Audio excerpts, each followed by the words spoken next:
Nah, sekarang saya langsung ke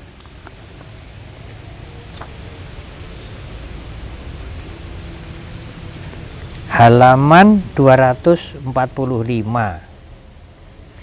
Setelah bertemu dengan Alara Kalama, baru Bodhisattva Siddhartha itu yang sekarang menjadi Pertapa Siddhartha, Pangeran Siddhartha yang sekarang jadi Pertapa Siddhartha, ini tetap ujung jubahnya juga dipegang, baru bertemu dengan Raja Bimbisara.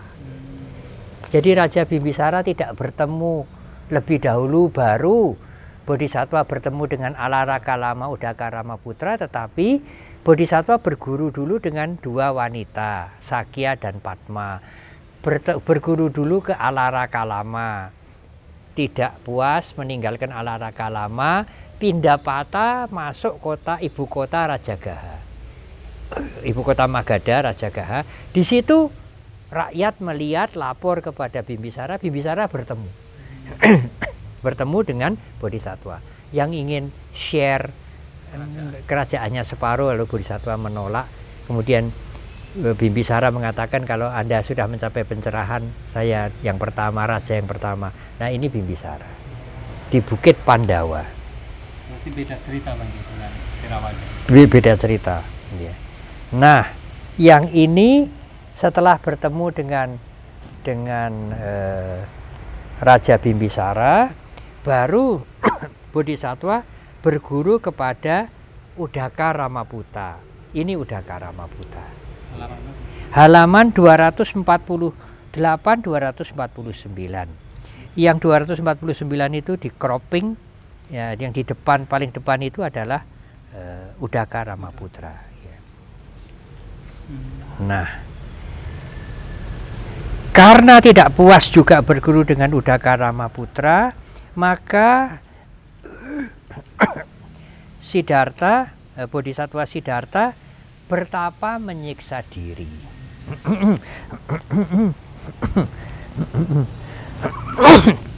254-255 dengan ditemani 5 pertapa yang rambutnya ini digelung apa? Jatila, diukel, ya, diukel. Salah satu diantaranya adalah kondanya yang setelah 29 tahun yang lalu waktu meramal dia menjadi paling muda. Nah, pada waktu menemani Siddhartha, Pertapa Siddhartha, dia jadi yang paling tua. 4 yang lain itu adalah dia mencari, yang meramal itu kan 108. Dia mencari 107 peramal yang lain, sudah meninggal semua. Hanya menemukan anaknya 4. Anaknya inilah yang diajak gitu. Nah, apa yang ingin saya tunjukkan? Relief-relief, lukisan-lukisan Sang Buddha, relief Sang Buddha di negara-negara lain itu, kalau saya melihat relief yang ada di Candi Borobudur, kalau menggambarkan hutan ini, pohon-pohonnya banyak, burung-burungnya, binatangnya juga banyak. Di sini ada Sungai Neranjara, ikannya banyak. Jadi menggambarkan alam Indonesia, alam Pulau Jawa yang hijau-hijau, subur, pohon-pohon itu mempengaruhi para pemahat, dan itu dituangkan di relief ini. Secara tidak langsung, sekarang kita membandingkan dengan relief yang ada dari negara lain, amat berbeda. Di negara lain itu hanya peristiwanya, alamnya tidak digambarkan sedikit, tapi tidak se-atraktif, ya, tidak semenarik, meskipun pohonnya itu pendek, pohon cebol, tetapi indah sekali. Airnya juga ada kura-kura, ada ikan-ikan, itu banyak sekali. Nah, di sini Bodhisattva mulai menyiksa diri. hanya makan sehari itu sebutir nasi, bahkan lebih sedikit di dalam Lalita Wistara. Air hanya minum kalau ada embun atau ada hujan yang menetes di sini. Tetapi anehnya, dan itu Pak Leber juga mengatakan, anehnya di Borobudur tidak ada relief yang bodhisatwa kurus seperti relief Gandhara itu. Tidak ada. Kemungkinan Pak Titus mengatakan, Dr. Titus Leber, masyarakat di Jawa waktu itu tidak sampai hati melihat sang guru itu kurus. Nah, di detail ini halaman 256-257 itu kelihatan sekali ini. Ya, ikannya, kemudian airnya, pohon-pohonnya ini subur sekali ya, amat subur. Sehingga di relief Borobudur itu tidak hanya semata-mata riwayat Buddha Gautama, kita bisa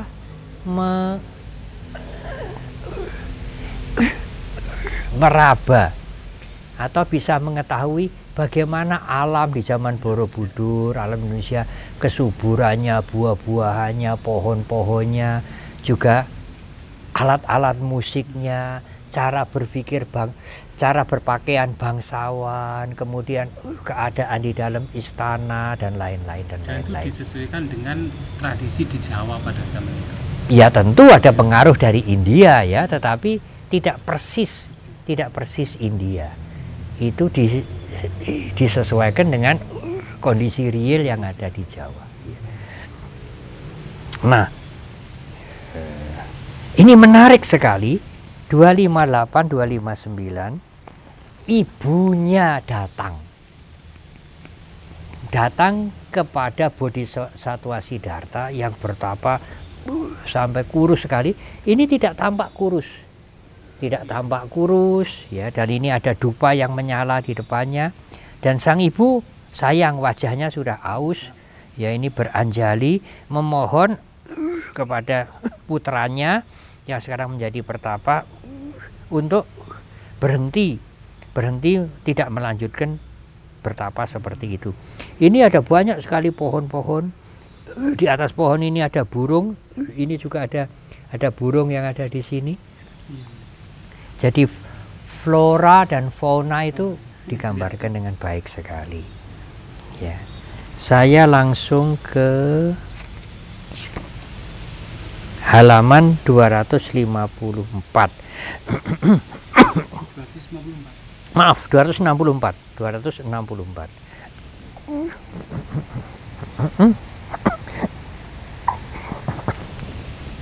Apakah ini ada di naskah Pali? Setelah Siddhartha menyadari bahwa bertapa menyiksa diri itu tidak bermanfaat, meninggalkan cara bertapa itu, kemudian mandi di sungai itu hampir pingsan, hampir tidak bisa naik dari sungai. Katanya dewi yang ada di pinggir sungai itu membuat pohon itu melengkung begini sehingga Siddhartha bisa gandulan untuk naik ke atas. Kemudian ada 10 wanita, gadis muda dari desa yang mempersembahkan makanan kepada Bodhisatwa, bukan Sujata, belum Sujata. Itu ada tidak? Yang setahu saya Pindapata, Bang. Pindapata ya. Dan Pindapata itu tentu beberapa orang memberikan ya. Hanya Sujata itu yang the last one. Ya, terakhir ya. Nah, ini juga dikatakan 10 gadis muda dari desa berdekatan menyediakan makanan padat kepada Sakyamuni setelah bertahun-tahun. Setelah bertahun-tahun beliau tidak makan. Setelah memulihkan sedikit kekuatan, ia pun pergi menerima dana makanan ke desa secara rutin, Pindapata, dan dengan segera mengembalikan wajah keemasannya dan penampilannya yang memancarkan cahaya. Jadi sebelum Pindapata ada 10 gadis yang membawakan makanan supaya kuat Pindapata. Nah, ini ada pada payung juga. Meskipun tidak ada tidak ada punggawa kerajaan yang memberikan payung, dan tidak ada dewa. Ini ada payung juga, ya, lambang keagungan. Ya. Nah, sekarang saya langsung ke 272. Nah, di sini menunjukkan sekali alam Indonesia yang banyak pohon-pohon, dan ini ada gajah, ada binatang dan lain-lain. Nah, sekarang para dewa, seorang dewa bernama Wimalaprabha muncul dan mempersembahkan pakaian. Pakaian ini tentu jubah yang lebih pantas kepada bodhisattva, yang telah dicelup dengan semacam kunyit sehingga berwarna jingga. Nah, apa yang ingin saya tunjukkan di Borobudur, persembahan jubah itu tidak hanya di relief ini, tapi di relief yang lain. Mereka itu memahatkan jubah, bukan pakaian biasa, jubah yang akan dipersembahkan itu selalu memanjang begini. Sama seperti cara melipat jubah di Indonesia yang kita mengambil contoh dari Thailand. Tetapi di Sri Lanka beda. Di Sri Lanka agak segi empat, yang kadang-kadang di atasnya ada jubah, ada mangkuk yang ditengkurapkan itu. Tapi di Borobudur memanjang begini. Ya. Dan tidak hanya di relief ini, di relief yang lain kalau ada persembahan jubah selalu dipahatkan memanjang begini. Lalu di ujungnya ini ada, memang tidak rapi, di ujungnya ini ada menunjukkan lipatan kain ini. Ya. Hanya menunjukkan bahwa ini adalah lipatan kain. Nah, disinilah ini ada gajah di halaman 275. Ada gajah, ada burung, ada kera, ada merak. Monyet. Ya, ada monyet. Tentu ini adalah improvisasi, kreasi para pemahat pada waktu itu. Di naskahnya kan tidak disebutkan itu. Nah, saya akan berhenti pencerahan sempurna. Nah, di 277 dayang-dayang Sujata itu mengundang bodhisattva untuk datang ke rumah Sujata menerima makanan. Sedangkan kalau di naskah Pali kan Sujata datang ke hutan mempersembahkan makanan dari mangkuk emas. Ini pembantunya Sujata mengundang bodhisattva untuk datang menerima makanan di rumahnya. Ini ada seperti rumah kecil gubuk yang backgroundnya itu seperti kain yang berombak-ombak. Bodhisattva ada aura, dan tangan beliau begini. Menerima mangkuk. Ini di rumah berarti? Ini di rumah Sujata. Di rumah Sujata. Yang asap ini adalah dupa. Nah, di sini di dalam Lalita Wistara itu dikatakan bodhisattva makan makanan yang disajikan dengan mangkuk emas oleh Sujata sebagian. Kemudian beliau mandi. Setelah mandi, seorang dewi atau nagini, naga perempuan menyediakan tempat duduk untuk, nah ini nagini, ini oh, iya. Ya, untuk bodhisattva. Ini mangkok emasnya masih dibawa karena masih ada sebagian makanan, tidak dimakan semua pada waktu dipersembahkan, menerima persembahan dari Sujata. Lalu duduk di tahta ini, beliau makan. Setelah makan, mangkoknya dihanyutkan di sungai. Ya, ini di halaman 293 itu jelas sekali. Bodhisattva tangannya begini, selesai melepas mangkoknya. 293. Ini mangkok. yang di bawah pohon ini mangkoknya. Hanya kalau di naskah Pali kan mangkoknya itu melawan arus. Di Lalitawistara tidak disebut itu, tidak disebut melawan arus. Hanya mangkoknya ini diambil oleh Raja Naga yang lalu direbut oleh Indra.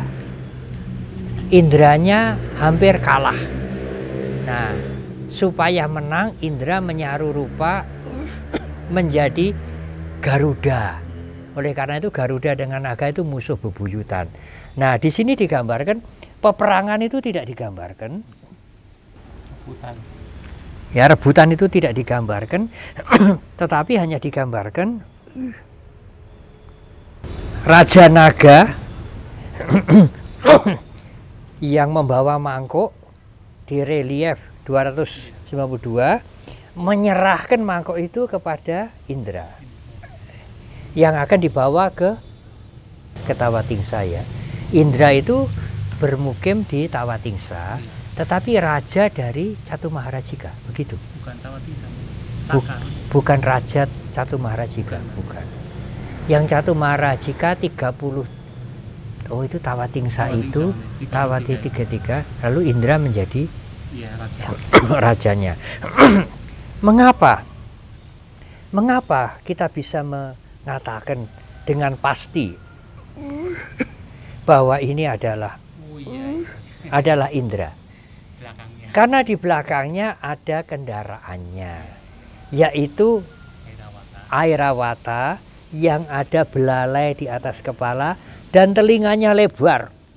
Telinganya bukan telinga manusia, telinga gajah. Oh, ini Indra. Ini ada dua peristiwa yang digambarkan tanpa batas. Jadi Bodhisatwa membuang mangkoknya, kemudian mangkok itu diserahkan oleh Raja Naga kepada Saka. Ini bukan continuous naratif, bukan sequel naratif, tetapi kalau tidak salah namanya itu dynamic naratif. Ya, dynamic naratif itu cerita yang lain tapi tidak diberi batas, berada di dalam satu bingkai. Terus tapi yang paling kiri itu sepertinya berbeda kan? Yang paling kiri itu istri-istrinya naga. Ya, ini Raja Naga, ini seperti dayang-dayangnya, ini seperti Ratu Naga. Tapi bisa dikatakan juga ini adalah continuous naratif, sebab yang mengambil mangkok setelah dibuang ini mungkin naga raja, hanya mahkotanya hilang. Kemudian naga raja itu muncul lagi di sini, yang memberikan mangkok. Oh ya, itu istrinya karena ada naga-naganya juga di kepalanya. Ya, dan istrinya itu naganya biasanya lebih sedikit. Raja naga naganya ini lebih banyak. Nah, saya ingin menunjukkan satu. Halaman 298. Pohon Bodhi dihias oleh dewa dan dewi. Di bawah pohon Bodhi itu ada dupa yang menyala, dan pohon Bodhi ini sudah distilir, bukan pohon yang alami, bukan pohon yang natural, tetapi daun bodinya yang berujung lancip masih bisa diketahui. Di pohon Bodhi ini ada bunga teratai di tengah. Di atas bunga teratai ini ada yang mengatakan mahkota, ada yang mengatakan ratna, permata, dan paling atas adalah catra. Karena pohon Bodhi ini sudah dihias oleh dewa dan dewi untuk siap menjadi pohon bodhisatwa mencapai pencerahan sempurna. Hanya di Lalitawistara pohon Bodhinya 84.000 yang bisa dilihat di universe ini, dan waktu bodhisatwa duduk juga bisa dilihat di 84.000 pohon Bodhi itu. Nah, di relief ini orang melihat hanya diwakili oleh 3 pohon bodhi, bukan 3, 5. Halaman 298. Oh iya, ketutupan ya. Tampaknya 3, tapi 5. 1, 2, 3, 4, 5. Iya. Iya betul 5 ya.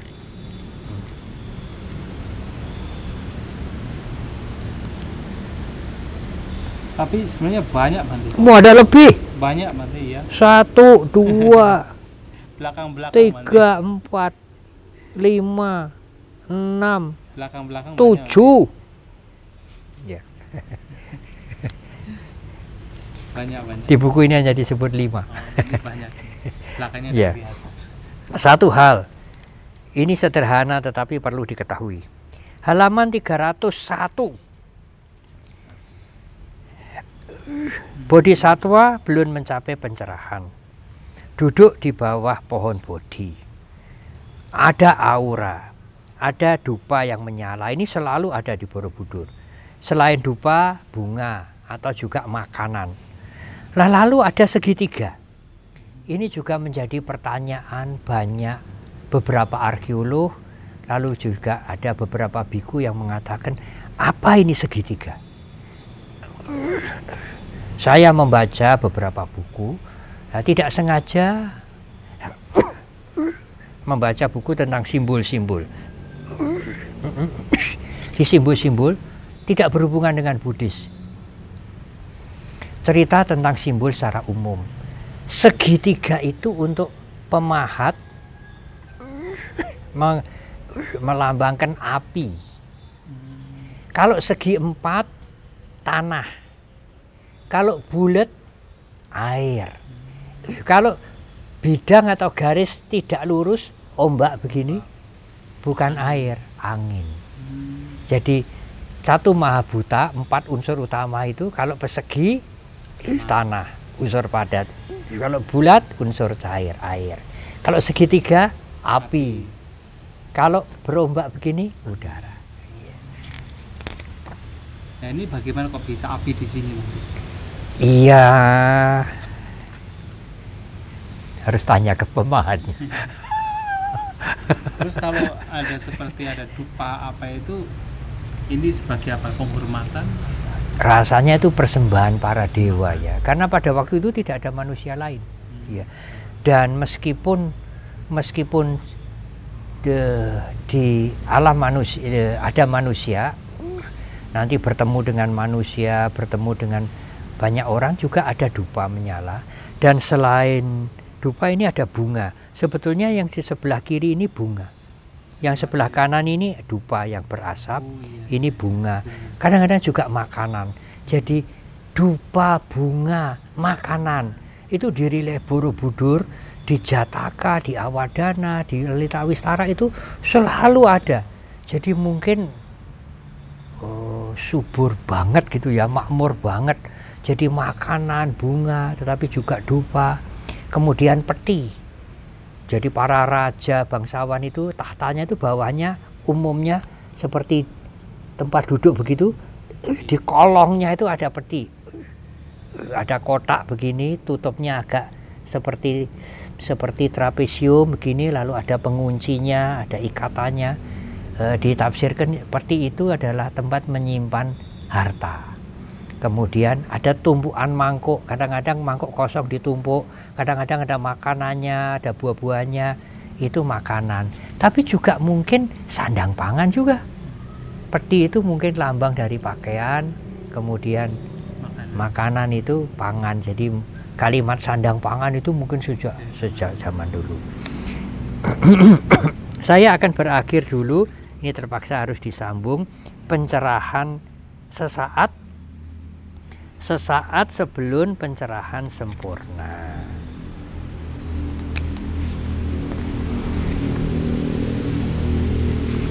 Halaman 302. 303. Di sini bodhisattva tetap ada aura dan praba itu sinar tubuhnya itu nanti di belakang lebih lebih menarik lagi. Dibuat dari daun bodi yang dimelengkungkan. Jadi daun bodi yang melengkung itu seolah-olah praba, seolah-olah sinar tubuh dari bodhisatwa. Itu akan lebih jelas lagi nanti di halaman belakang. Nanti saja. Nah, di sini bodhisatwa tangannya bumi sparsya, menunjuk ke bumi, tidak menengadah. Ya. Kemudian tahtanya ini di bawah ditopang oleh makhluk-makhluk kerdil, sering dikatakan ganak, bagian dari dewa bumi. Tapi di dunia arkeologi di Indonesia disebut Bhairawa.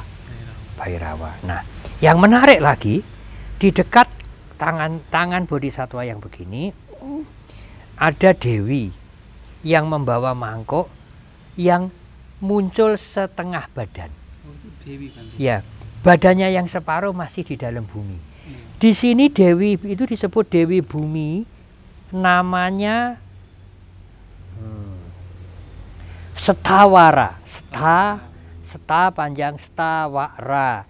Dewi bumi datang untuk menolong Sakyamuni, membawa serta sejumlah besar pasukannya yang jauh melampaui jumlah pasukan Mara untuk kemudian mengalahkan pasukan Mara. Dewi bumi namanya Setawara. Nah, ini hanya dimunculkan separuh. Ini hanya separuh. Yang separuh masih di dalam bumi, membawa guci yang berisi air. Lalu di sini Mara yang naik gajah yang melepaskan panah, dan setiap akan mendekat bodhisatwa ujung panahnya menjadi bunga-bunga. Apa yang menarik? Ini ringan tetapi menarik. Silahkan melihat halaman 304. Paling ujung 304 paling ujung. Ada Mara, yang lainnya itu naik gajah. Pakai tangannya 1000 tangan ya. Pakai memanah. Kemudian ada yang lain. Ada yang mukanya buruk, ada yang begitu. Tapi yang 304 ini paling ujung Maranya itu membawa tulup. Ini mungkin khas Borobudur, khas Jawa ya. Kalau di Jawa Timur itu untuk menulup burung. Tetapi orang-orang Dayak juga mempunyai senjata ini loh. Kalau musuh masuk ke areanya itu bila ditulup, dan itu beracun, dan itu harus dilatih sehingga tiupannya itu bisa, selain tiupannya yang keras, kemudian bambunya ini, kemudian anak tulupnya itu, anak sumpitnya itu mungkin juga ringan atau licin bagaimana. Nah, ini ada. Bagaimana saya bisa mengetahui ini? Ini dari buku ini. Jadi Bante Ananda Joti itu mungkin selain foto-foto itu juga ya, teliti sekali. Ya. Ini kenapa yang Maranya juga bawa ini seperti roda, Bante? Salah satu tangannya itu ada rodanya. Ya, itu salah satu senjata toh. Salah satu senjata, ada roda, ada pedang, ada gada, ada kelewang. Kelewang itu pedang yang bengkok itu. Celurit. Ya, celurit. Ya, ada celurit, ada sumpit. Ya. Nah, terakhir saja 306. Di 306 ini, setelah Mara-Mara yang menakutkan pasukan Mara itu lenyap, muncullah 3 wanita yang menggoda. Yang kalau di naskah Pali itu muncul minggu ke-5 setelah pencerahan sempurna di bawah pohon Ajapala. Ajapala itu yang seperti di depan Candi Mendut itu. Nah, ini sebelum pencerahan. Di sini namanya Rati, Arati, dan Tresna. Rati itu kemelekatan, Arati itu mungkin keinginan yang tidak tercapai lalu menjadi jengkel seperti itu, lalu tanha, nafsu. Ya. Nah, apa yang menarik di relief 306 yang saya tandai ini, sebelah kiri bawah yang duduk Mahamaya. Mahamaya muncul lagi di situ. Apakah ini Mahamaya dari Tawatingsa muncul ataukah itu hanya vision saja? Tapi menurut Pali kan Mahamaya itu lahir sebagai dewa. Toh, bukan sebagai dewi. Jadi di Lalita Wistara ini Mahamaya muncul 2 kali. Jadi beberapa kali toh ya. Yang semula itu yang ada di istana, kemudian melahirkan di Lumbini, tapi setelah meninggal hari ke-7 setelah meninggal muncul 2 kali. Waktu Siddhartha menyiksa diri yang sampai kurus kering itu muncul untuk membatalkan itu, lalu ini muncul sekali lagi pada waktu Tanha, Arati dan Araga ini. Nah, ini kemunculannya ini untuk apa? Untuk sekali lagi meminta Siddhartha membatalkan usahanya, atau seperti Mara yang menyaru rupa menjadi ibunya begitu, dengan sedih, dengan tangannya ini.